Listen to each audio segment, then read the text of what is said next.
Nasa linya ngayon si Committee Chairperson ng Blue Ribbon sa Senado po at ang ating pong Senate President Pro Tempore, si Senador Pamphilo Ping Lacson. Magandang umaga po, Senator. Ted, good morning sa iyo. Kay DJ, Chacha, magandang umaga rin. Yes Salamat. po. Good morning, Senator Ping. Thank you po for being on the show. Sinabi niyo po, Senator, na ngayong Lunes, bubuksan na itong mga dokumento, maging yung mga computer files na dala-dala po nitong si Hernandez. Ano nga po ba ang laman nito? Ito po ba'y may kaugnayan dun sa ilang mga sinasabi niya na proponents daw po nitong mga flood control projects? Baka, kasi inaayos pa namin kasi dapat sundin namin yung proper procedure. Kasi kung sakaling aabot sa prosecution, napaka-importante ng chain of custody. Kasi pagka na-compromise yung integridad ng chain of custody, medyo may problema yan dahil i-raise ng defense yan. Just in case darating doon. Ano? Opo, Saka opo. hindi limitado ito doon sa naipahayag niya na sa hearing sa Blue Ribbon na yung tungkol sa dalawang kasamahan ko dito. Pwedeng meron pang ibang na nakapaloob na kung meron siyang ebidensya may papalabas, no? Hindi lang limitado dun po sa mga nasabi niya. Pero dahil nabanggit nyo na po yung chain of custody na ina-anticipate nyo na just in case po na gamitin nga po itong mga ebidensya dun sa mga ikakaso dito sa mga involved, paano po ngayon ang protocol sa pag-handle ninyo dito sa mga sensitive documents and even dun sa computer na nandyan na po ngayon sa Senado? Once na ma-unseal tapos ma-analyze kasi hindi naman kami ang pwede magkalkal nung sa computer halimbawa. Papaubayan natin sa mga expert yun. Pero yun, i-maintain pa rin natin yung chain of custody na tinatawag. Now, kung may mga lalabas talaga doon na magbuboost doon sa kanilang aligasyon, sa aligasyon ni Bryce Hernandez for example. Kasi sa ngayon, in fairness to Senators Estrada and Joel Villanueva, aligasyon pa lang yun eh. Ang na-establish pa lang naman yung insertion na hindi pa rin naman natin alam kung talagang silang dalawa mismo nag-insert.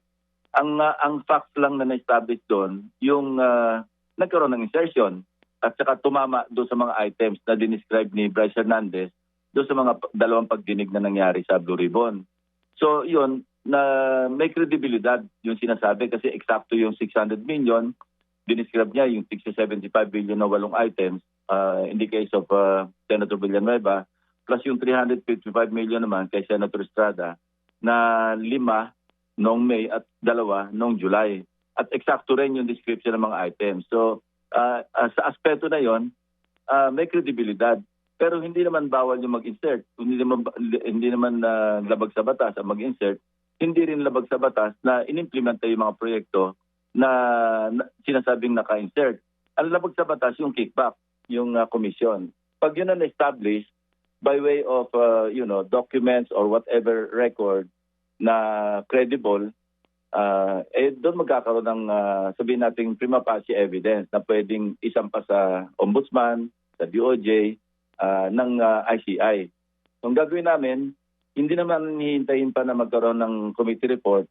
Agad-agad, pagka may mga ganong sensitibo at saka may evidentiary value, agad-agad papadala namin sa ICI, tatranscript ko bilang chairman at saka kami dalawa ni Senate President, pati yung buong Senado. Oo, sabi niyo nga po hindi bawal mag-insert, hindi na ang labag sa batas yung kickback, pero 'di ba Senator, dito sa mga hawak niyo na po na ebidensya ngayon na galing kay Bryce sa planong ang buksan po mamaya, baka wala din naman po doon na kumbaga makita tayo na talagang bigayan itong mga kickback kasi I don't think maisi-save po iyon. Paano po kaya yun?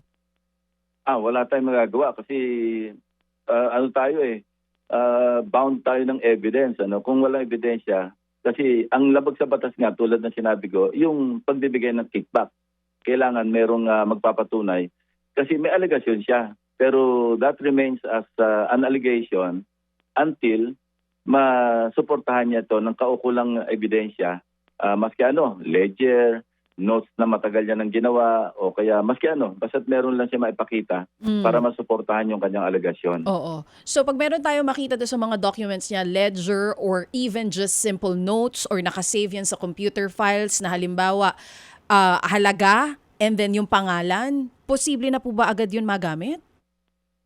Yes, of course.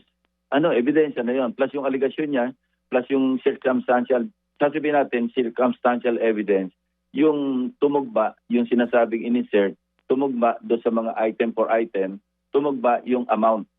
Pero yun lang ang magsusuporta do sa ebidensya na nagkaroon ng bribery, nagkaroon ng bayaran sa pagpapa-implementa ng proyekto. Pero pwede naman po yung itanggi ng mga babanggitin niyang pangalan. O sige, ako nag-insert niyan pero wala na akong kinalaman sa implementation ng proyekto. Matter of defense. Kasi kung matibay yung... Kasi alam mo, DJ, di ba, maski sa investigador, alam mo yung investigator's notebook, tinatanggap ng korte yun, ha? Pag pinresenta yun at binasa yung nasa notebook ng investigador, na nung pumunta siya sa scene of the crime, isinulat niya yon, may mga petsa, at talagang kitang-kita naman na hindi ito manufactured, kundi ginawa nung mismong araw o panahon na nag-iimbestiga siya, pwedeng 2 years ago, 1 year ago, 2 years ago, 3 years ago. Basta't matibay at convincing yung kanyang notebook na ito'y ginawa nung siya'y nag-iimbestiga, paano nag-iimbestiga. Matibay yun. So hindi po siya po pwedeng basta baliin lang ng denial na hindi, wala akong kinalaman dyan. Matter of defense. Sa korte na yon. Doon na sila magtutuos. Oo, korte na po ang pagalingan na ng magdedesisyon. mga abogado. Oo. Yes. Senator Ping, sa ngayon po, ilan eksaktong mga computers and even documents yung hawak nyo na sinasabi nga nitong Bryce Hernandez na posibleng magpatunay kung sino pa ibang mga sangkot po dito sa anomalya? Sa totoo lang, hindi ko pa nakita. Kasi nga, kailangan present yung lawyer, nandyan siya. At ayusin natin yung... yan na rin kasi yung advice ng General Counsel namin sa Blue Ribbon. Yung dati sa Ombudsman, si Gerard Mosquera. Mabuti nakapag-advise kagad. Noon nga, nung nililikom yung mga dokumento, yung computer, nakapag-advise kagad siya na, Senator, baka kailangan yan, i-preserve natin yung chain of custody. Importante yon. So, yun. Mabuti rin talaga mayroong mga counsel na ganun na mas nakakaintindi kasi ang lawak ng experience siya. Galing Yes, sa Ombudsman, siya yung nag-prosecute kaya na police eh. Meron din po ba tayong third party na digital forensics team na mag-check po nito mga computers or documents? Meron ng NBI niyan saka yung PNP. So doon namin na ipapaubaya yung pagkakondak ng forensic examination. Oo. So mga anong oras po today bubuksan itong mga dokumento at even yung computers or kung laptops kung meron man na sinasabi ni Bryce na mga posibleng ebidensya? Kung nakaset up ng lahat. Kasi alas 10, meron pa kaming meeting dalawa ni Senate President kay Secretary Remulla dito sa office ni Senate President. Kaya doon. Pero pinaubaya ko naman sa staff yung lahat ng gagawin patungkol dito sa mga nalikom na ebidensya. Nagkaroon lang kami ng konting problema kasi noong habang nandoon yung OSAA kasama si Bryce Hernandez, this was last Saturday, may mga dumating na si IDG agents doon. Parang, kumbaga, medyo nagbago yung isip ni Bryce Hernandez. Hindi agad niya tinan-over yung computer. So, ang ginawa ng OSAA ni General Aplasca, pinaselyuhan nila. So, sealed na yon, hindi na pwedeng galawin yon. May mga photos kami. Si Hernandez mismo yung nag-seal nun. So, kailangan mabalikan yon para ma-retrieve yon. So, yun ang konting glitch na nangyari. Hindi ko nga alam kung bakit may mga si IDG agents na nagpunta ron. Oo. So, binigyan ko ng instruction si General Plasca. Hindi ko alam eh. Bakit po nasama yung si IDG doon? Hindi ko nga alam. Kasi talagang, sabihin natin operation ng Senado. Nagulat nga ako na biglang may mga si IDG. Pero umalis din naman, hindi na nakailam. Kaya lang, nung daw sinabi ni General Plasca, nung dumating yung mga si IDG, parang medyo nag-alanganin to si Bryce. Kailangan tingnan namin anong punot dulo nun eh. Bakit nagkaganon eh. So nandun pa ngayon nandun pa naiwan pa doon. Although sealed yun, hindi na pwedeng galawin. Oo, so kailangan ma-retrieve ka agad eh. Sa report po ninyo, pagdating po ng CIDG, yung mga tauhan natin from Senate, ano daw pong dahilan? Ba't daw po nandun sila? Sino rin ang nagpadala sa kanila? Kung di naman po sila kasali? Ayoko. Yun ang tinitingnan namin kung bakit nga sila nandun. So, tingnan natin. Ma-i-check namin mabuti sa... Ang importante kasi ito, cooperation eh. Yes po. Kasi di ba nabanggit ko na nga na alam mo yung Senate Blue Ribbon Committee, hindi naman nakikipag-compete maski kanino. Kami, complementary yung ginagawa namin. Alam mo, hindi naman sa halimbawa, yung ICI halimbawa, i-compare ko lang, meron silang subpoena powers. kami rin may subpoena powers kami sa Senado, sa Kongreso. Kami may contempt. Pag kinontempt namin, pwede kami mag-detain. So malaki may tutulong namin actually kung tutuusin. Kasi si Bryce Hernandez, 'di ba, nung na-detain, nagkapag self-reflect kung ano man 'yon, kung na-pressure man siya, kung ano man 'yon, nagsalita siya. Si Sally Santos, 'di ba, nagsabi ng totoo yung delivery ng mga pera at lahat. And hopefully, malay natin, baka naman nakapag-isip-isip na rin si Alcantara kasi naka-detain na rin siya rito since last Thursday hearing. Baka sakali rin, baka makapag-reflect na at magbabago yung kanyang takbo ng kanyang isipan. Base po sa sinasabi niyo. Malaki may tutulong namin actually, hindi lamang sa ICI, Yes po. kundi sa mga prosecution bodies, mga agencies. Oo. So Senator Ping, ano po ba ito? Utos ng ICI, yung sa CIDG? Kasi from what I know, NBI po yata ang katuwang nila dun sa mga iba pang documents na under po nitong flood control issues. Actually, hindi ko alam. Yun ang patitingnan ko. Ipapaalam ko today kung ano talaga yung punot dulo. Bakit biglang may... Baka naman nandun sila para mag-secure lang. Hindi rin natin alam. Pero baka coincidence lang na nung dumating mga si IDG, parang medyo nag-hesitate si... Oo. Yun ang unang ulat ni General Aplasca. Oo. Pero di ba po dapat may dating coordination din yun sa inyo? Dahil kayo po ang, kumbaga, nasa sa inyo, custody nyo si Bryce. Kung meron man silang kukuhanin doon, sana nag-inform po muna sa Senado. Dapat ganon. Kung Opo. sino man yung nagpadala doon. Oo. So mamaya din po ba ngayong araw malalaman po natin kung bakit ganun po nangyari? At ano po yung mga naiwan pa doon na parang nagkaroon nga po ng hesitation itong si Bryce na ibigay muna dahil may ibang mga grupo na dumating from CIDG? May mga naiwan na laptops pa po doon or computers? Yun ang iniimbentaryo. Pero tiyak na mababalikan yon. Kasi ayokong dapat kanina umaga ipapalabas ulit si Bryce Hernandez para balikan. Kasi hindi naman kailangan ng search warrant. Voluntaryo siya nga nag-volunteer nun eh. Di ba sa pagdinig, Opo. nag-iusap siya, ilip yung kanyang contempt, Yes. kung pwede makalabas, pinayagan nga namin. Opo. So voluntaryo yun. So walang kailangang iba pang legal document para i-retrieve yung mga materials. Kanya naman yun eh. Opo. Siya na mismo nagpunta roon eh. So, Tama. tingnan natin yung mga magiging developments. Importante, get to the bottom at saka managot yung mga dapat managot. Hindi lamang yung mga Hernandezes and Alcantaras in the world, kundi yung, alam naman natin, mayroong mga mas matataas eh, di ba? Hindi lang natin maabot kasi nga, hindi abot na ebidensya. Kaya nga ako after nung last Thursday, medyo sabihin natin medyo disgusted saka medyo frustrated kasi pati ako nabas na ng netizens dahil binibigoro si Hernandez, binibigoro si Alcantara. Sabi ko, paano kung baby niya, kinulong ko nga. Tapos yung pinoprotektahan ko rin yung dalawang kasama ko, siyempre, hindi naman maialis. Sabi ko nga, although pan-distract, pero ako, pupuntahan namin talaga sa Blue Ribbon, where the evidence leads, hindi yung kung ano yung gusto ng mga galit na netizens kung saan kami dalhin. Hindi naman po pwede yun kasi chaotic yun. Tama. Opo. Nabanggit nyo po, napaparatangan po kayo ng mga netizens sa pinoprotektahan. Ito po mga kasama nyo. Senator, may mga panawagan po ngayon. Hindi ko alam kung nakakaabot sa inyo. May mga online post po tayo nababasa na baka dapat daw po mag-inhibit muna itong sina Senators Jinggoy Estrada at Joel Villanueva dito po sa ongoing investigation. Lalo na po, sila po'y kasama dito sa mga alegasyon na nabanggit nga po nitong si Bryce Hernandez. Ano pong reaksyon nyo doon? Ang inhibition kasi personal decision. Hindi naman tayo nasa monarchy, hindi naman ako hari, hindi naman ako emperador para sabihin siya lang huwag kayo sumali rito. Kasi member sila ng Blue Ribbon eh. Individual decision. Maski nga mga judges, binibigyan ng enough leeway ng Korte Suprema kung mag-inhibit o hindi. Kung mayroong potential conflict of interest. Sino naman ako para mag-utos sa kanila? Huwag kayo sumali rito. Oo. Unang-una, basic right naman ng maski sino, ordinaryong tao man o senador man, to confront their accuser. Napaka-basic legal right yan eh. So, yun, gusto ko rin mabuti na i-touch o na itanong mo, DJ, itong usapin na ito.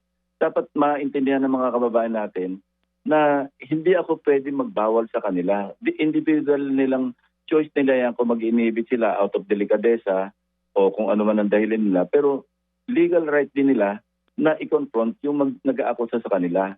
And in fairness to them, wala pa naman talagang solid na evidence para sabihin guilty na sila. No? Perception yun eh. Probably, well, anyway, Opo, opo. let's not go there anymore. Oo, yes. Ang importante, Oo. ginagawa namin yung tungkulin namin. Ang napag-usapan na namin matagal ni Senate President ito na ba't pa tayo naandito? Ba't pa tayo nag-iimbestiga kung mamimili tayo ng ating papailan ng kaso, o re-recommend na file ng kaso. Pero ang masisigurado ko lamang, ang ma-assure ko lamang, hindi ko nahihintayin pang magsasagawa pa kami ng committee report bago formally turn over namin yung mga pieces of evidence na malilikom namin. Agad-agad para mapadali rin yung trabaho ng ICI. Basta't nakakita kami ng alam naming merong evidentiary value, ipapadala kagad namin yun.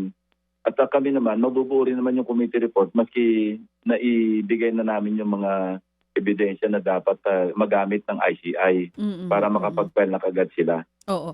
Pero Senator, yung mga iimbitahan natin halimbawa na resource persons, kung nandoon po yung iba na dinadawit sa alegasyon, hindi kaya mangimi naman sila na magsalita kung ano talaga yung nalalaman nila dahil baka sa takot po nila? Meron naman silang lawyers Sinisigurado ko na pagka sila nag-testify, meron silang kasamang counsel. Yung iba talaga natatakot. Si Sally Santos nga nanginginig, medyo tumaas nga yung kanyang blood pressure Dinala nga sa clinic Pero ang importante, makapagsabi sila ng totoo at hindi yung manufactured. Oo. Ang importante, meron silang resibo, quote-unquote. Tulad si Sally Santos, binabasa niya sa kanyang notes o sa kanyang cellphone yung sinabi niya nagdala siya ng May 6 ng 41 million ba yan o yung April nagdala siya ng 165 million. Pagkatapos noong March 24 nagdala siya ng 457 million. Ito yung medyo credible na mga testimonya kasi backed by evidence. At agad-agad naman, although hesitatingly, inamin naman ni Bryce Hernandez dahil nung una sinabi niya 100 million. Hindi niya alam ko na yung 457 million. And when he was confronted na 457 million, sabi niya, tama nga, 457 million. So ito yung mga klase ng ebidensya na kailangan natin. Hindi yung allegation, hindi yung perception, kundi talagang ebidensya na tatayo sa korte. Senator Ping, sabi nyo nga po, hindi nyo naman pwedeng utusan yung mga kasama nyo na mag-inhibit sila kasi dapat voluntary yun, personal na gagawin yung inhibition. Pero nabanggit nyo po yung conflict of interest. Kayo po ba mismo, ang inyo pong opinion, may conflict of interest po ba kung mananatili pa po yung mga isinasangkot dito sa aligasyon? At kung hindi nyo man sila mapilit, mapayuhan kaya na baka nga dapat mag-inhibit na? Well, it's a matter of striking a balance between conflict of interest and yun, pagbigyan sila na i-confront yung kanilang nag-aakusa sa kanila. Ngayon, depende na yun kung may matibay na ebidensya lalabas, doon sila mananagot. Pero kung wala naman pala, unfair din sa kanila, di ba? Na napagbintangan, na wala naman palang sapat na ebidensya. Pero ang importante rin, mawala yung cloud of doubt na nakahang sa ulo nila. Actually, nagtatampo nga sa akin yung dalawang kasamaan ko Para bang ang iniisip nila, galit ako sa kanila, dinidiin. Ipinapaliwanag ko sa kanila, hindi ako galit sa inyo, hindi ko kayo dinidiin. Mabuti na rin yung pag ma-resolve ito at ma-clear kayo na wala na nakabitin na pagdududa sa inyo kung makiklear kayo. Yun ang pinapaliwanag ko sa kanila. Walang personalan nito kasi napakapangit naman para sa buong Senado na nag-imbestiga kami. Nakitang-kitang pinagtatakpan yung kasamahan. Yun ang pinapaliwanag ko. At mukhang nakuha naman nila kasi ganyan ganyan talaga yung... anyway. Opo. Sige. Actually nga po, Senator, makasingit lang. Kakaiba nga itong ngayong sitwasyon sa mga nagdaan. Pero doon po sa binabanggit nyo, tama naman yung pong nag-aakusa, yung inaakusahan ay may karapatan na harapin ang nag-aakusa po sa kanya in a court of law. Meaning, kapag meron na pong trial yan o naman pong paglilitis, maging dito po sa ombudsman sa preliminary stage, ganun po talaga. Pero ang sinasabi nga ng mga nagmamasid po lamang dito at ilang pong mga abogado rin, sinasabi nila na ito kasi iba na sitwasyon kung saan, bahagi ka noong komite na nag-iimbestiga sa isyong ito, and then yung mga ano man tawag sa kanila, resource person ba, witness o ano, na ikaw na nasa sangkot umano sa kontrobersya ay isa sa mga nagtatanong doon sa mga tumitestigo laban sa iyo. Ano po ang inyong masasabi doon, Senator?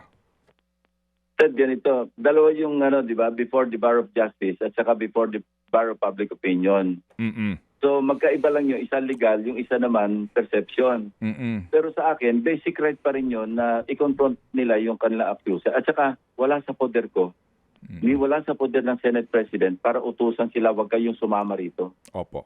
Naunawaan po namin. Naunawaan po nga namin. Oo. Kasi nga po, Mahirap ang situation namin, Ted, actually. Mahirap situation din namin. Opo. Naunawaan po namin kasi nga kayo po ay pare-pareho lamang na mga senador. Kumbaga, co-equal lang po kayo at yung nga po ang inyo pong Cheers. Oo. dilema ngayon. Anyway, sige po. So, bukas po meron kayong hearing, Senator. Meron. Okay. Yung pong Roberto Bernardo, nasaan na po siya ngayon? At gaano ka-importante si Roberto Bernardo, si former USEC, sa investigasyon na ito? Importante. Kasi sila yung boss ni na Alcantara sa ni Bryce Hernandez. Siya rin yung responsable na na-appoint sila dyan sa District Engineering Office ng First Bulacan District Engineering Office. So, importante. At ang nagpahatid na siya ng pasabi na darating sa bukas. Opo. So, hindi po totoo ang balita na nakapag-abroad na po ito siya? Nag-abroad pero noong June pa, nakabalik na rin siya. Kasi po... Tinik namin sa immigration Opo. Go ahead, sir. Go ahead. Na-check namin sa immigration, may mga biyahe siya, nakabalik. Nandito siya ngayon. Okay. Siya po kasi ay nag-file ng kanyang early retirement August 15 sa kanyang sulat kay Secretary Bonoan. This morning po natanong namin si Secretary Dizon kung ito ho ba ay pinoproseso na kasi if you file for an early retirement, gusto mo rin makakuha ng retirement benefits. Yes, totoo yun. Pero kung ma-dishonorable discharge ka o kaya may mga serious misconduct, grave misconduct o kung ano man, pwede ma-forfeit yung pension, yung retirement benefits. Opo. Tama yun. Opo, sige po. So itong si Roberto Bernardo nasa bansa pa ngayon at nagsabi na sisipot siya bukas. Again, para lang po sa kaliwanagan po ng isyong ito, yung binabanggit nyo, ano ba ang sitwasyon kung bakit po napunta ng DPWH itong si Bernardo, and before siya mapunta dyan, saan ba siya galing? At saka ito nga pong transition itong si Alcantara at Hernandez sa pagiging district engineer. Ano yan, from the ranks yan sa DPWH.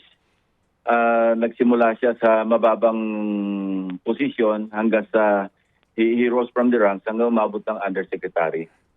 Ang background na isa, yun nga, na di ba na ilabas ko sa aking second privilege speech na yung MBB properties, yung anak ni Bernardo, anak ni Bonoan, anak nung si Mayor Rene Maglangke na contractor na malaki, magkakasosyo doon sa properties, so sa kanilang MBB properties. Opo. Pero hindi ko naman sinabing magkakasosyo sila sa construction ni Maglangke. Magkaiba yun kaya nga sinabi ko, connect the dots kasi magkakaibigan pala tong contractor, Bernardo na Yusek, at saka Bonoan na secretary. So ang kiniklaim ni Maglangke, bilyon-bilyon yung kanyang nakuhang kontrata sa buong Pilipinas. Opo. At ito pong si Bernardo ay dati ho ba itong naglingkod sa City Engineer's Office ng Manila? Yes. Noong panahon ni Secretary Singson, parang na-floating yata siya. Wala siyang assignment. So parang naano siya on secondment sa City of Manila noong panahon ni President Erap. Okay. Tapos noong 2018 or 2017, nakabalik na siya sa mainstream sa DPWH bilang undersecretary. Panahon yun ni Senator Mark Villar. Opo, kasi siya po ay kumbaga naipahiram sa City Mayor's Office. Na alam niyo ho ba kung bakit siya na-float nung panahon ni Secretary Singson? Hindi ko naabot yon. Ang alam ko lang, kinuha niya si Alcantara bilang isang division chief kasi na-testify naman ni Alcantara yon. Doon din. Siya yung city engineer, tapos Alcantara ang isa sa mga division chief. So talagang malalim yung kanilang samahan. Mm-mm. Kaya gusto nga nating malaman ano naman ang kinalaman niya doon sa mga anomalya doon sa Bulacan. So ito pong si Alcantara, kanyang kinuha from Manila Engineers Office, papunta po sa DPWH Bulacan at siya din ang responsable kung bakit naging district engineer si Alcantara. Yes, kasi USEC for operations siya. Pag Okay. USEC for operations, I think USEC for operations siya ang kanyang area, buong Luzon, no, except regions 1, 2, and CAR. Opo. Kaya malaki yung impluensya sa pag-a-appoint ng ilang regional directors. At kung hindi ka malapit naman sa Secretary ng Public Works, hindi mo rin makukuha yung position ng USEC for operations. Opo. At si Alcantara po, nung naging district engineer, ito nga po naging tropa nila, itong sila Hernandez. And then, opo, dahil si Alcantara kaninyo ay subject pa for promotion papunta ng Region 4 at itong yung kanilang na-train na si Hernandez na ang papalit sa kay Alcantara, kumbaga, kopo nila ang Bulacan at ililipat na sa ibang area. Totoo. Panahon ni Secretary Bonoan, pinromote si Alcantara bilang from district engineer, head DE, inipromote siya OIC Assistant Regional Director ng 4A. Mhm. At si Hernandez naging OIC District Engineer ng Bulacan First District Engineering Office. Yun ang takbo ng kanilang mga karera. Okay. At ang balita ko, parang springboard lang yung Assistant Regional Director ng 4A kasi eventually ang trajectory ni Alcantara babalik sa Region 3 bilang Regional Director. Opo. So kumbaga po, natigil lamang ang lahat ng ito nung nagsimula na pong pumutok ang kontrobersya starting ho nung revelation ni Pangulong Marcos sa kanyang SONA. Correct. Alam mo, in fairness to President Marcos, siya lahat naman nag-trigger nito eh. Kung hindi niya tinake up to sa SONA, at tulang ligaya, pati mga BGC boys, sinusugal yung pera natin. Yun nga po, kasi nga mukha pong even before the SONA, alam na po ng presidente kung ganito na ho ang nangyayari sa DPWH. Yes, I'm sure mahabang reflection din ang nangyari sa kanya bago niya pinalize yung kanyang SONA speech. Kung sasabihin niya yung mahiya naman kayo, mabuti nangyari na nga dahil nabuksan lahat eh. Imagine Ted, ina-analyze ko kasi yung natin, di ba? Ano bang original sin dito? Ang original sin dito, Congress eh. Kung hindi nag-i-insert itong mga congressmen, mga senador, walang pondong pagkukunan yung mga tiwaling opisyal sa DPWH, lalo na sa mga district engineering office.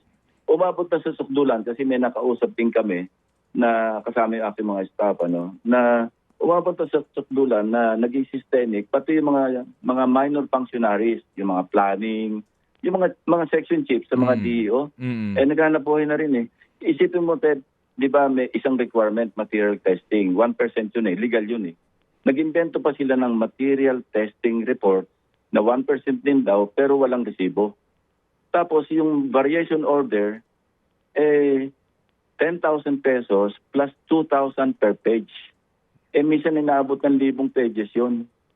So ganun, naghanap buhay na rin yung sa baba kasi nakikita nila, hindi naman sila aangat din na magiging district engineer na may pagkakataon para yumaman kung hindi rin sila makikisama. So naiinggit na rin sila sa kinikita ng kanilang mga district engineers kaya naghahanap buhay na rin sila on their own. Nag-iimbento ng kung ano-ano. Perfect ang naisipan lang, perfect eh. Dito kami sa baba, titingin-tingin lang kami sa inyo. At saka hindi rin sila aasenso nga kung hindi nila gagayahin yung career pattern ng kanilang mga district engineer. So, naging systemic, vicious na yung kalakaran. So, umabot na tayo sa ganito na naging ghost project na nga eh. Hindi na nagkasya doon sa substandard eh. At yung kontrakto naman, wala nang pagkukunan. Imagine, Ted, DJ, si Sally Santos, ngayon lang nakakita ng payoff, isang single delivery, 457 million, halos kalating billion. At saka bakit ang nagbabayad, contractor, papunta sa district engineering office? Di ba dapat kasi ang alam kong flow niyan, magre-request yung DEO, hindi ng central office diretso sa DBM. pag na-release na yung NCA o yung SARO, no? So, ano na yan, bank to bank lang naman yan, land bank, dahil yan ang government bank. Pagbagsak ng pera sa District Engineering Office, ipa-fund transfer na yan doon sa contractor. Pagka na-complete yung project o kaya nag-progress billing. Pero ito, halimbawa nakapag-fund transfer yung tulad ng yung kay Sally Santos, obviously, nag-fund transfer sa kanya ang DO, saan sa kukuha ng pera. Pero pagka naipon na sa kanya yung mga fund transfers, obviously, winidraw niya over the counter ng cash. Tapos binalik sa District Engineering Office, kaya napunta doon sa tambayan. Pagka rami-raming limpak-limpak na salapi, na cash. Hindi ba yung pa lang talagang red flag ng katakot-takot meron pa silang temerity, nakuna ng picture kasi excited sila. Isipin mo, umabot na sa ganon na pinagyayabang nila parang meron silang remembrance ng kanilang katiwalian, ng kanilang kapulustugan. Kinukulimbat. Oo.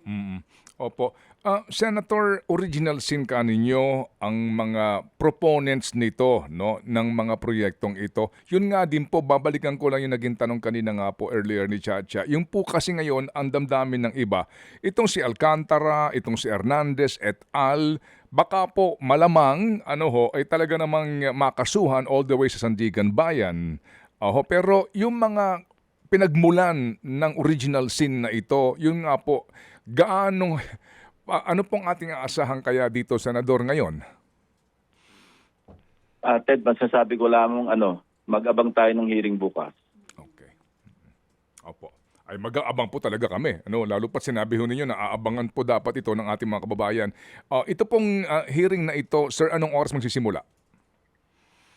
Alas 9 bukas at nag-request ako kay Senate President kasi may session kami. Kung pwedeng i-atras ng konti yung aming session from 3 o'clock to 4 o'clock. Kasi nga may session bukas Pero tuloy yung hearing namin ng 9 o'clock. At ayun, abangan na lang natin. Medyo, alam mo, Ted, ang logical conclusion na dapat maabangan natin dito, hindi yung hihinto tayo kina Alcantara, kina Bryce Hernandez, kina Sally Santos o kina Diskaya. Dapat talagang dapat makita natin, umabot tayo doon sa tinatawag kong original sin. Para na sa ganon, magkaroon naman ng, sa amin, in aid of legislation. Inisip nga namin si Senator Sherwin Gatchalian. Meron silang naisip na napakagandang proposal para sa 2026 budget. Alisin na natin ang program fund. Ako naman, i-detalye natin yung unprogrammed appropriations under the Special Purpose Fund. Hindi pwedeng lahatan yun Kasi paano yung foreign assisted project na nangangailangan ng probably ng augmentation from the under the Special Purpose Fund. Huhugot siya sa unprogrammed fund.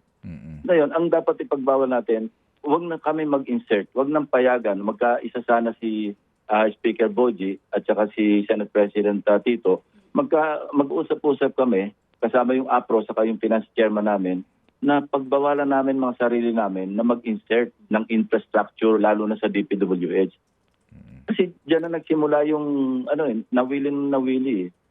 So kung mangyayari yon, lahat lalo na yung local infrastructure projects, kung kami magre-restrain kami sa sarili namin, huwag na tayo makialam na mag-insert para diyan sa mga proyekto sa lokal up to regional level. Doon na lang tayo mag-institutional amendments doon sa mga alam natin na nangangailangan ng mga ahensya ng dagdag na pondo. Pag nangyari yun, Ted, mababawasan ito. Opo. Yes, sir. Sir, meron kayong hearing bukas. Hanggang kailan na lang po ang buhay ng inyong hearing na ito, sir? In the light po of the start of the ICI sa kanilang investigasyon. Nabanggit ko kanina kay DJ, hindi kami nakipag-competition sa kanila. Nag-aano kami, mag-augment at saka magko-complement. Okay. Ganito, Ted, di ba? Sa kanina kino-compare ko na although meron silang subpoena power, ang Senado, ang Kongreso, abot kami hanggang contempt at saka magpadetine. Malaking bagay yun, Ted Pag nakapagpa-contempt ka, nakapag-detain ka, minsan nagbabago yung isip. Kasi pag nag-iisa ka doon sa detention facility, overnight, marami ka naiisip. Ano bang kakahinatnan ko? Makisama na lang ako. Baka may pag-asa pa ako na hindi lang makapasok sa WPP. Baka may pag-asa pa ako maging state witness. So, yun. Malaking bagay, Ted. Kaya malaking tulong din kami sa ICI.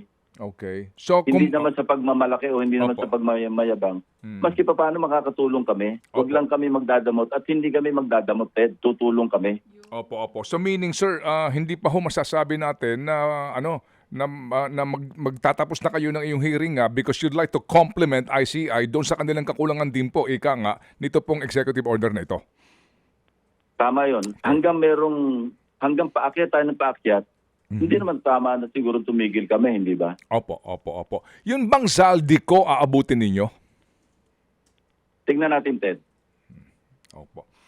Okay, kasi nga po sinasabi ho nga dito kaninyo no ay kung original Baka scene. hindi lang siya.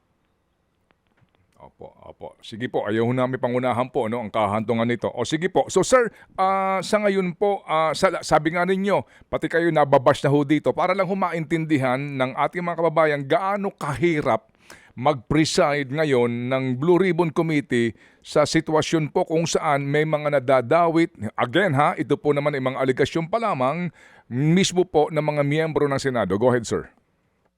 Napakahirap. Kaya ang solusyon ko, blindfold mentality. Kaya lang naka-blindfold. Kasi kung marami kang nakikita, marami kang kinukonsidera, maraming factors, extraneous man o kaya sa loob, mapakahirap. Actually, napakahirap. Okay. Pero nag-usap na kami ni SP, ni Tito Sen.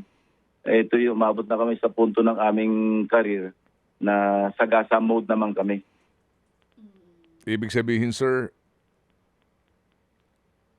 Get to the bottom. Opo. Kung saan man makarating, alam mo, tapos na kami doon sa buhay politika, Ted. Kami, nakalaan na itong aming, sabihin nating last hurrah sa aming political career.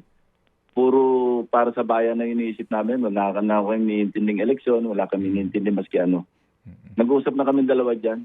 Siya naman tong atupag na yaya ng yaya sa akin. Ayoko na nga noong 2020 pa. Ayoko na. Kumbaga, ito talaga, ikaw itong nagpasubo sa akin dito. Salamat. Pangatawanan na, nandito na . Opo. Sige po, so Senator Ping, kami magmamasid bukas po at muli po, salamat sa inyo pong panahon na paliwanag para mas maintindihan po ng bayan ito napaka-importanteng isyong ito. Salamat po, Senador. Yeah, maraming salamat din sa pagkakataon. At least, hopefully, naka-enlighten tayo. Salamat. Opo, salamat na marami. Thank you. Mga kapatid, brothers and sisters, saan ka pa? Dito na tayo sa totoo. Dito na tayo sa True FM. Mga kapatid, mag-subscribe and follow po kayo sa social media accounts ng True Network PH. Yan po kami. Hanapin nyo lang True Network PH, Facebook, Instagram, YouTube, TikTok, and podcast. Mapa Apple or Spotify man yan, mahahanap nyo kami. Lahat ng mga napapanood at napapakinggan nyo po sa programa, nasa social media accounts namin yan. So, paano mga kapatid? See you sa social media!